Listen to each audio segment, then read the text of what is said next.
Que l'on soit un parent, un intervenant communautaire ou de la santé, un membre d'une équipe école ou un employeur, on a tous un rôle à jouer pour favoriser la persévérance scolaire des jeunes et des adultes en formation.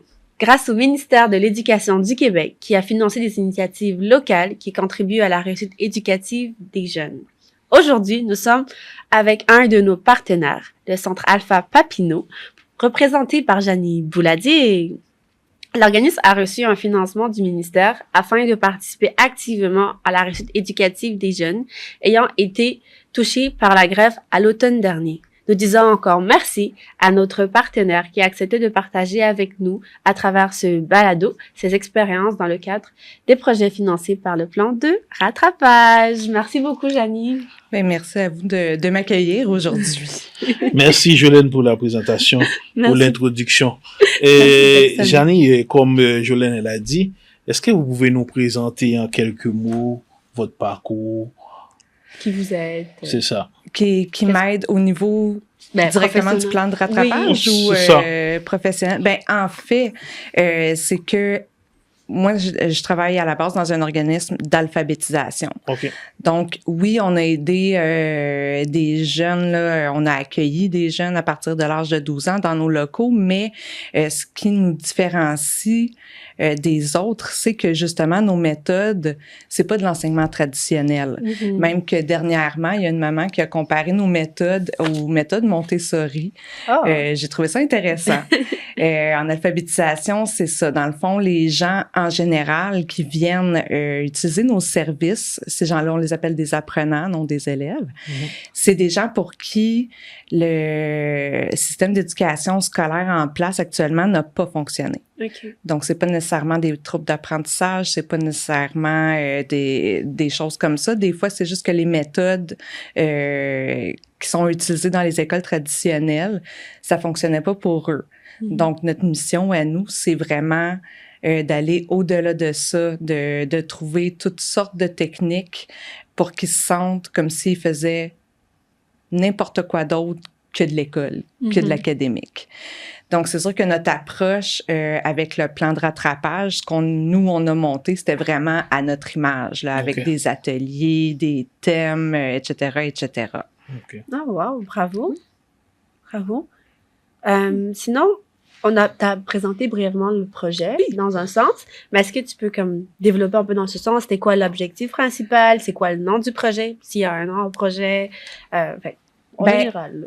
On a gardé ça simple parce qu'on s'est senti un petit peu limité dans le temps, si on veut, pour pouvoir lancer le projet. Donc, pour cette année, on l'a tout simplement à l'interne appelé le plan de rattrapage. Ah, OK. Mais on a vraiment monté un programme à notre façon, comme je disais tout à l'heure. Et nous, notre mantra, c'est vraiment apprendre autrement.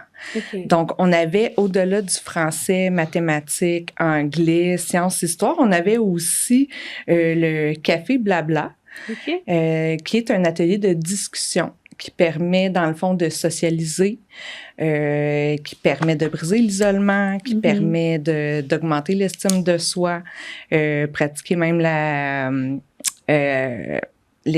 conversation. Il y a des gens, des fois, pour qui c'est difficile là, de se faire des amis, etc. Donc, cet atelier-là a été en place tout l'été. Il y a même eu les ateliers de cuisine aussi. Ça, c'est quelque chose qu'on fait vraiment de façon récurrente au Centre Alpha Papineau parce qu'au travers les ateliers de cuisine, ben oui, c'est sûr qu'on va travailler les habiletés, la dextérité et tout, mais lire une recette, c'est des pratiques de lecture. Si on est un gros groupe, ben on peut pas faire la recette simple, il faut la doubler, même des fois la tripler. Donc là, on pratique les fractions, les calculs. Et tout ça en s'amusant. Donc, c'est exactement ce que je disais tantôt. On se rend pas compte, mais on apprend, puis en plus, on l'applique et on peut continuer à l'appliquer dans notre vie de tous les jours. Puis c'est là que les apprentissages restent intégrés, restent acquis. Puis c'est ça. Donc, autre que la cuisine, les ateliers de français, ben chaque atelier avait, disons, une thématique différente. On a vu la dépendance à l'écran. On a vu Hydro-Québec, ça fonctionne comment calculer nos factures et tout dans le cadre des ateliers de mathématiques. On a vu toutes sortes de thèmes comme ça. Donc, encore une fois, ça n'avait pas l'air d'un cours de français ni d'un cours de mathématiques. En sciences, ils ont manipulé toutes sortes de matériel. Ils ont même fait de l'électricité pour le raisonnement logique et tout et tout. Donc, on avait vraiment une grande panoplie d'ateliers. Et je n'étais pas toute seule pour animer tout ça. Okay. Une chance. C'est ça. En équipe? Oui, donc on était 3 animatrices. Il y avait moi qui s'occupait des matières les plus le fun, donc anglais, français et mathématiques. Et j'avais mes collègues Kina et Tania, que je salue d'ailleurs, qui s'occupaient des ateliers de cuisine, des ateliers d'art, des ateliers de sciences, le café blabla, et aussi les ateliers surprises. Donc, les gens qui venaient s'inscrire aux ateliers, à notre plan de rattrapage, il y avait une case qui s'appelait « Atelier surprise ». On a décidé de la nommer comme ça. En fait, ma collègue l'a appelée comme ça parce que c'est un atelier où est-ce qu'il développait plutôt au niveau physique. Okay. Donc, c'était un peu justement pour faire en sorte que les jeunes ne restent pas tout l'été assis devant leur tablette, leurs jeux vidéo et qu'ils aient l'occasion de bouger. Étant donné que la nature fait en sorte qu'on n'est jamais certain à 100% de la température, on l'a nommé surprise parce que des fois, les activités se déroulaient à l'extérieur, des fois, c'était à l'intérieur. Oui. Donc, mais les gens ne savaient pas à l'avance à quoi s'attendre. Donc, ça donnait une dynamique assez spéciale.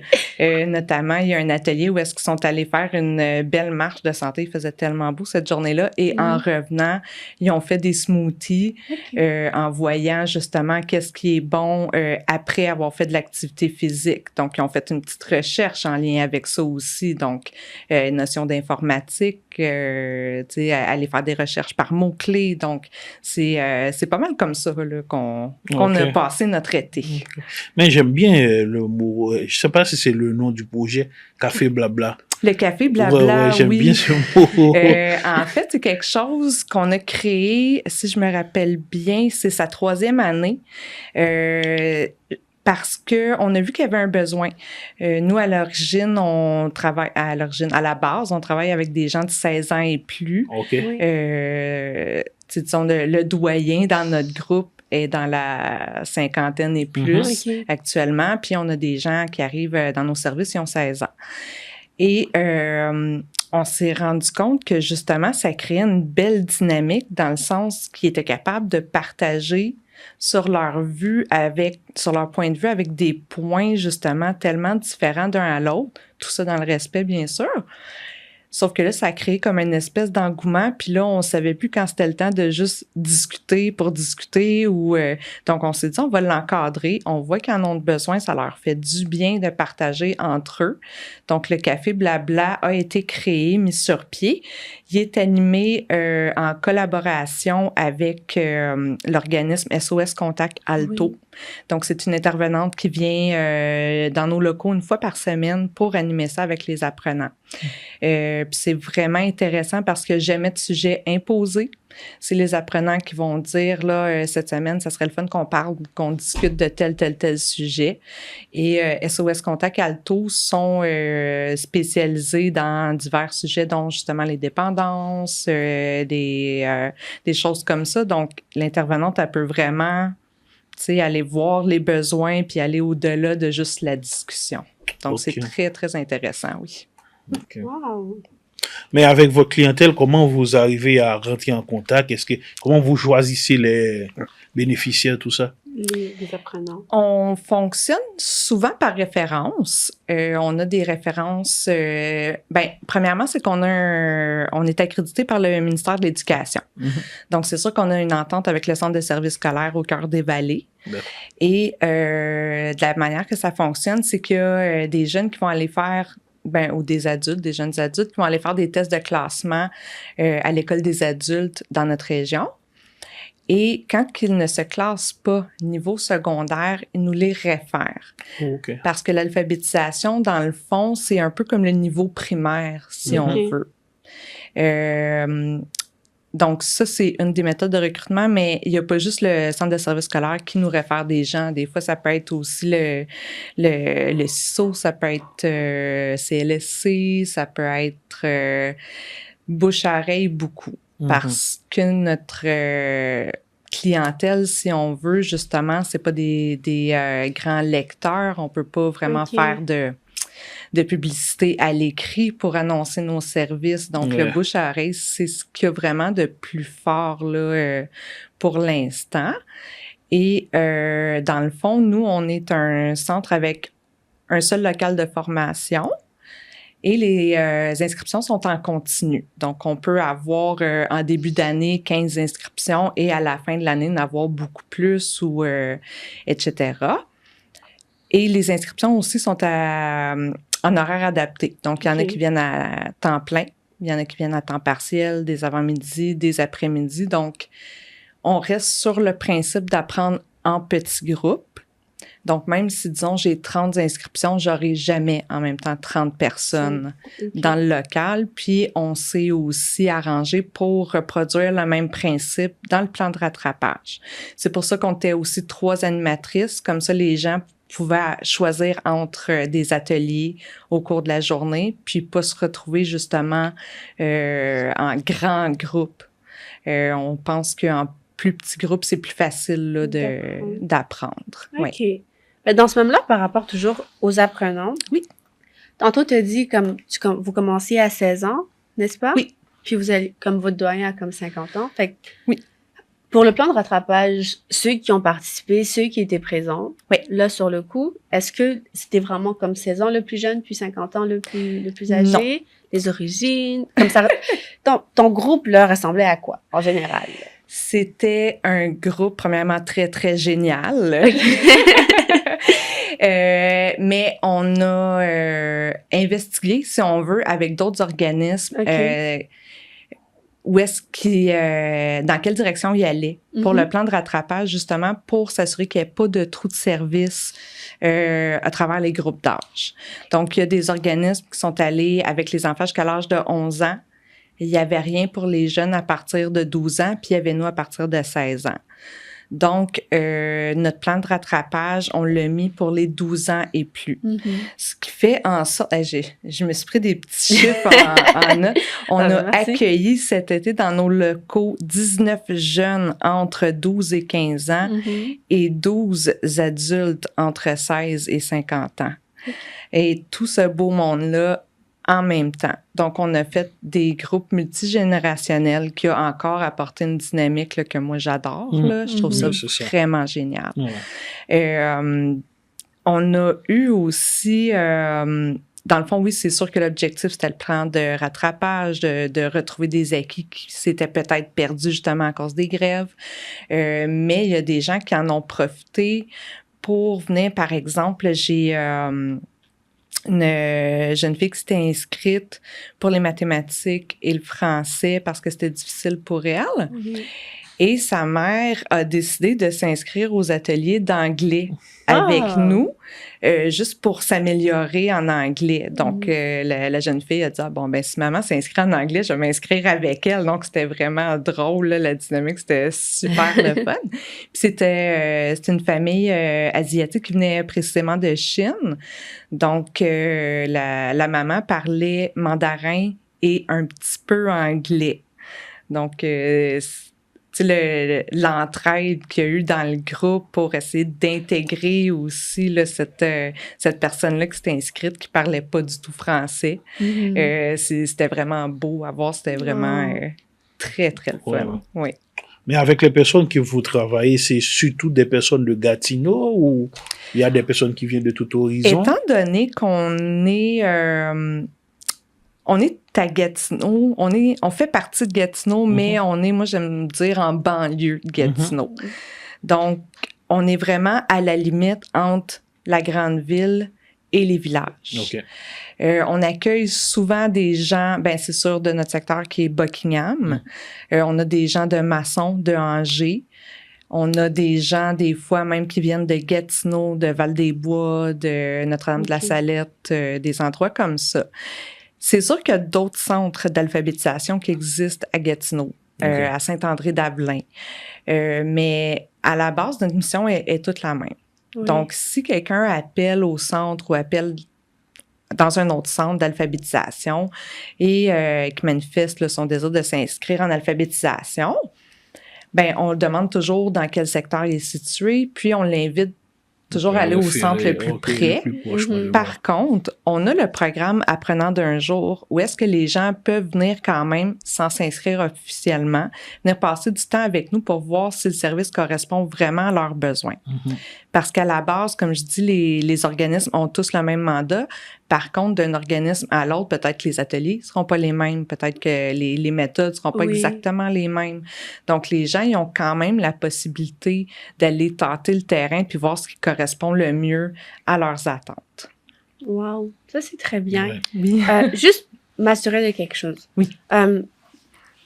Oui, certes, il y a un référencement qui se fait, ou des fois, c'est les apprenants eux-mêmes qui viennent de montrer un intérêt à chercher, disant qu'ils ont certains besoins. Dans quelle mesure le projet, justement, du plan de rattrapage répondait à la demande qu'il y a eu? Parce que d'autres, c'était votre initiative, puis d'autres, c'est comme eux qui ont des besoins aussi. Comment est-ce que le tout se complétait? On a des apprenants qui sont parents. OK. Que leurs enfants, justement, ont vécu les grèves, ont vécu mon Dieu, là, ils étaient un peu laissés à eux-mêmes, là, tu sais, il n'y avait pas de travaux, il y avait rien. Donc, on a permis aux apprenants qui ont des enfants d'apporter même leurs enfants au centre pour qu'on fasse des ateliers parents-enfants avec eux.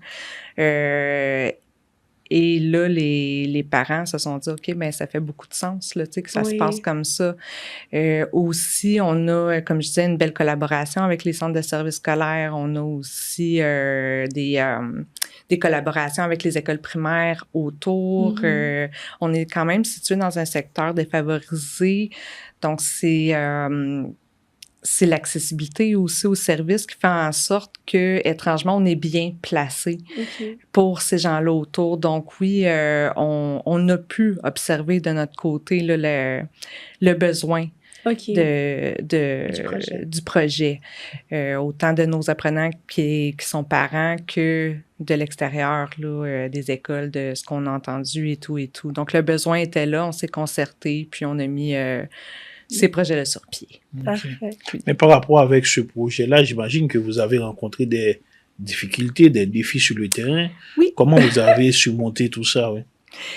En fait, ce qui a été le plus difficile, comme je disais, on était un petit peu serré dans le temps pour monter notre projet, s'assurer que tout était beau et tout. Et oui, on a des belles relations avec le centre de services scolaires, avec les écoles. Par contre, les délais étaient tellement serrés en fin d'année comme ça. On a voulu envoyer des communiqués aux écoles pour les faire parvenir aux parents qu'on allait faire des ateliers pendant l'été. Et on n'est pas certain que les communiqués ont pu se rendre ou on a du moins pas eu tant de retour, mais c'est ça, c'est la fin de l'année, tout le monde est ils ont la broue dans le toupette, là, comme on dit, là.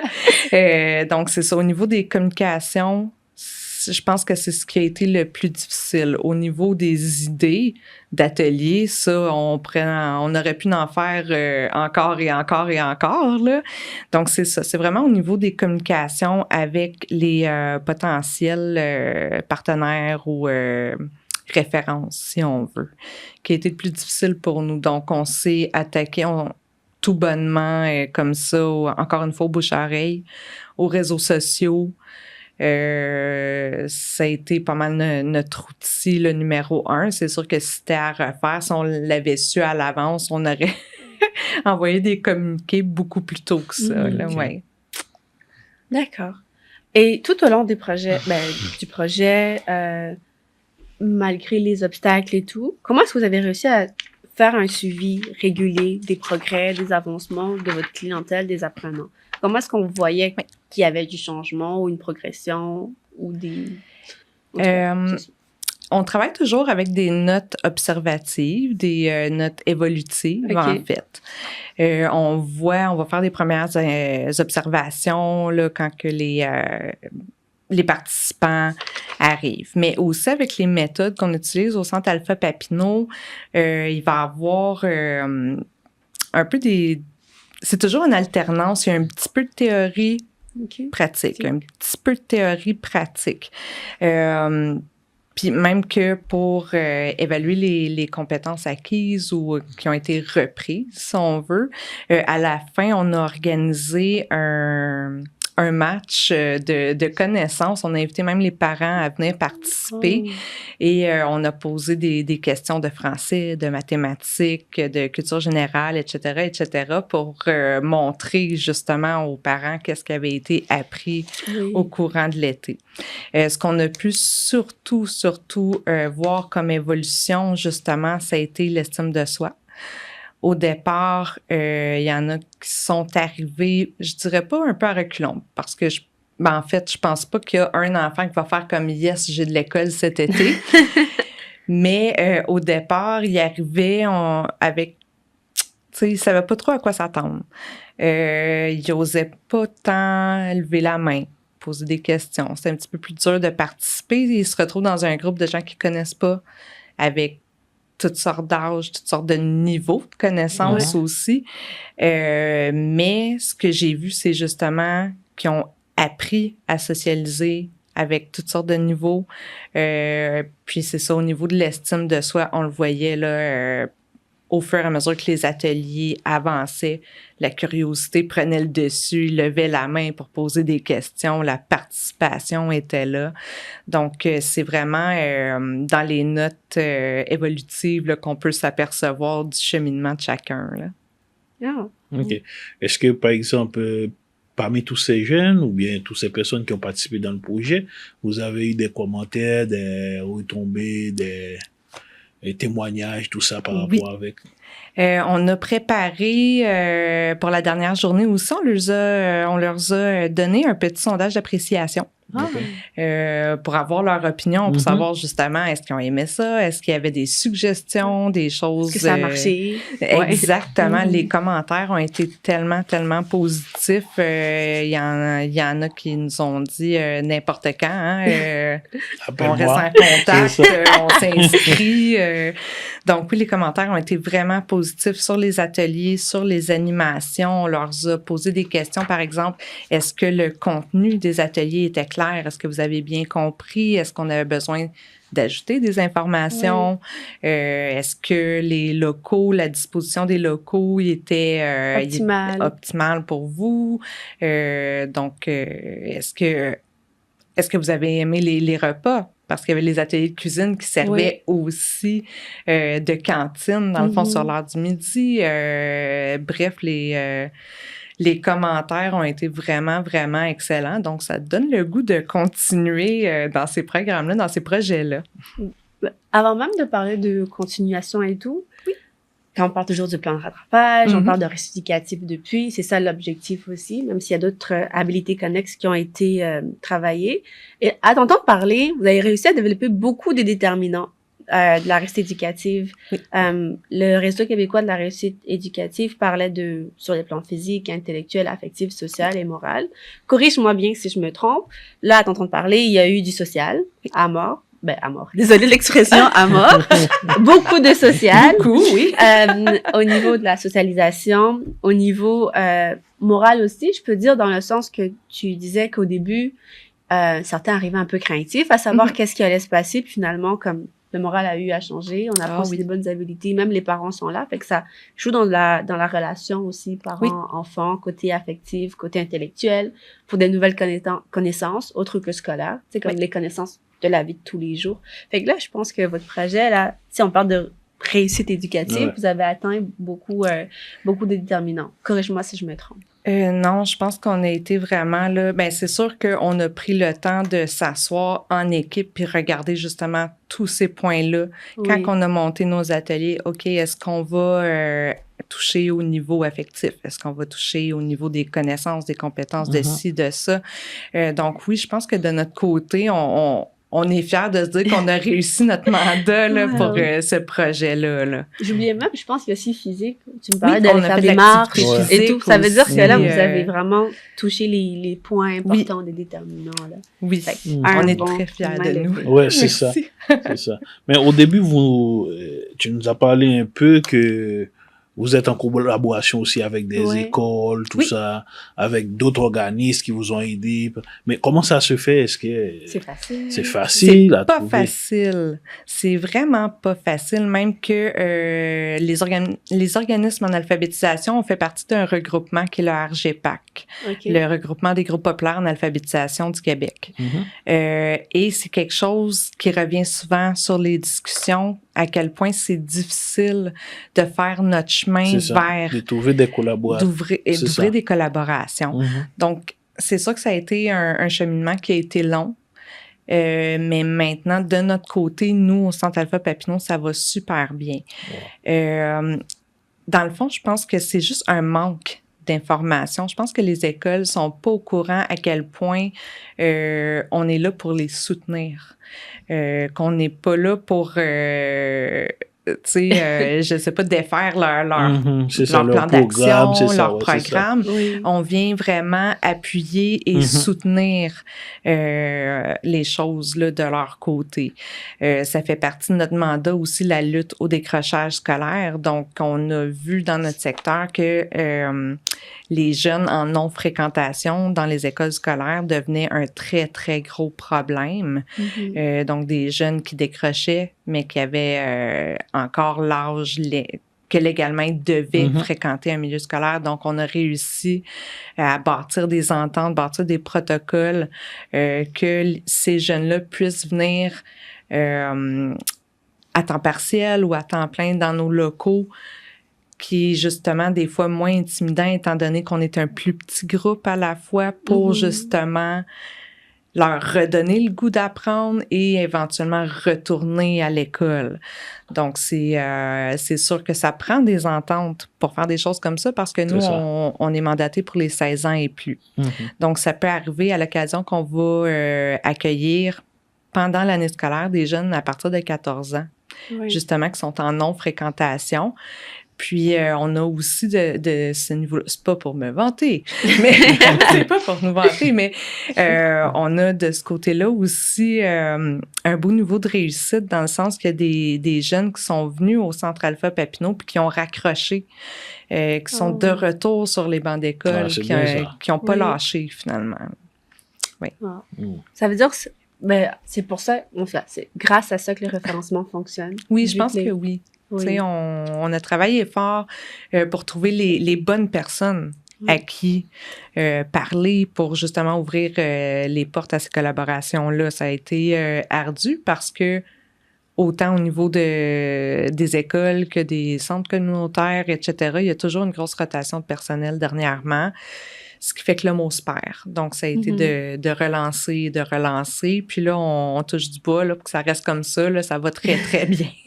OK, c'est pour ça justement que c'est l'importance de ce travail de collaboration-là pour pas que les choses se perdent. Exactement. Aussi, peut-être de garder ces ententes-là par écrit pour pas qu'ils se perdent, justement. Là. Donc, oui. Mais au final, est-ce que vous pensez que c'est une très bonne idée de vraiment collaborer avec les écoles pour trouver... C'est une excellente idée. Ils ont des intervenants à même l'école, ils ont des spécialistes et tout, qui peuvent vraiment cibler les élèves qui auraient besoin justement de services autres que l'éducation classique, si on veut. C'est vraiment... On peut s'échanger des trucs, on peut collaborer. On a même offert l'alpha roulant, donc d'aller justement dans des groupes pour aller offrir des ateliers de type alphabétisation pour être capable de monter les niveaux de littératie dans les écoles. Donc oui, c'est même important, cette collaboration-là. Là. Il n'y en aura jamais assez. Wow. Déjà, moi, je suis sûre, en t'entendant parler, tu as dit que tu aimerais vraiment poursuivre ce projet-là. Oui. C'est comme au niveau du plan de rattrapage, une fois que ça va terminer. Fait que ça, c'est une question que je peux vraiment te poser. Tu as déjà répondu avec ton enthousiasme. On a déjà eu cette réponse-là. Et si je te reposais comme question, selon toi, le rôle des organismes communautaires dans la réussite éducative des jeunes, en comme 3-4 phrases, là, ça serait quoi? Le rôle... Les organismes communautaires dans la réussite éducative. On est tellement là pour soutenir, comme je disais tantôt, les écoles, mais pas juste les écoles, le milieu, le parent, l'élève, c'est ça notre rôle, c'est ça, on est là en soutien. Puis le message que je voudrais laisser aux gens avec ça, c'est n'hésitez pas à l'utiliser, ce soutien-là, c'est gratuit en plus, tu sais. C'est ça. Donc oui, c'est vraiment... pour moi, c'est ce qui ressortirait le plus. C'est ça. Oui. Mais maintenant, en dehors du plan de rattrapage, je sais que là, vous êtes sur quel projet? Vous travaillez sur quel projet? En fait, on s'est dit avec le plan de rattrapage que c'était peut-être justement une excellente occasion de roder notre premier projet de glissade de l'été pour l'été prochain. OK. Donc, justement, avec les sondages, tout ça, qui sont rentrés, qui étaient très positifs, on s'est dit, je pense qu'on a un bon plan de match. Donc, ça, on va regarder ça prochainement. Mais actuellement, le projet le plus chaud, si on veut, ça va être bientôt le retour de la communication simplifiée. Qui est une collaboration entre le Centre Alpha Papineau et la Table Éducation. Justement, on a eu une petite rencontre ce matin pour finaliser des détails. Donc, ça revient très, très prochainement. Pour les gens qui connaissent pas la communication simplifiée, on apprend à simplifier nos écrits, nos paroles, que ce soit pour nos communications sur des communiqués, réseaux sociaux, même l'écriture de capsules vidéo.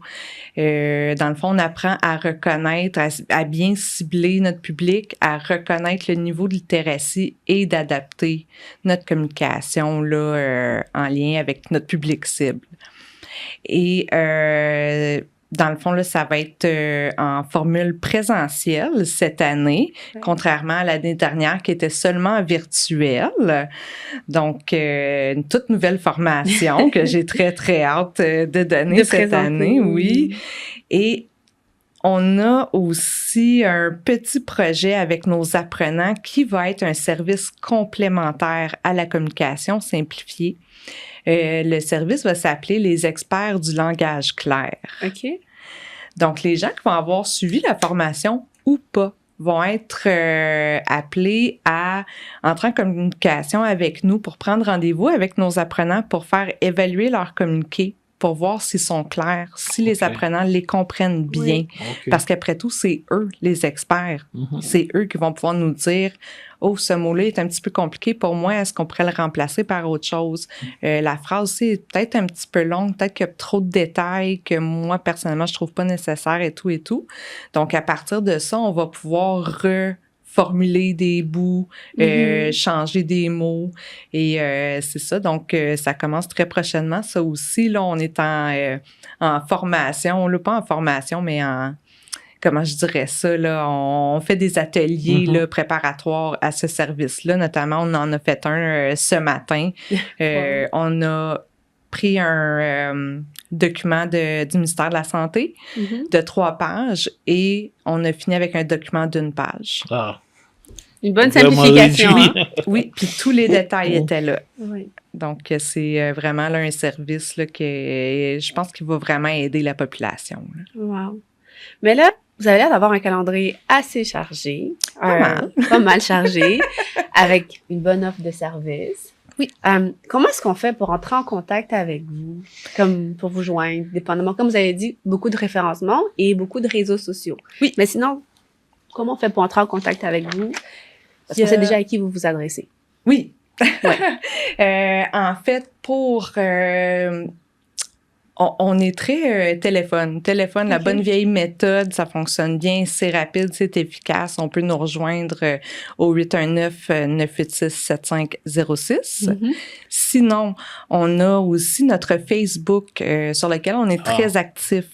On est très conscient qu'il y a beaucoup de gens pour qui le téléphone, c'est intimidant, qui préfèrent communiquer par message sur Messenger, tout simplement. Donc, on répond sur Messenger, on est très, très actif.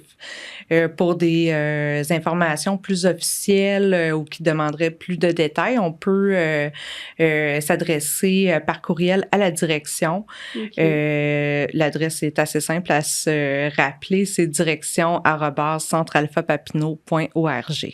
OK. Merci beaucoup. Merci beaucoup, Janie. Ça m'a fait plaisir. Jackson et moi, on est très, très, très contents de t'avoir reçu aujourd'hui. Ben merci. Je suis très contente d'être ici.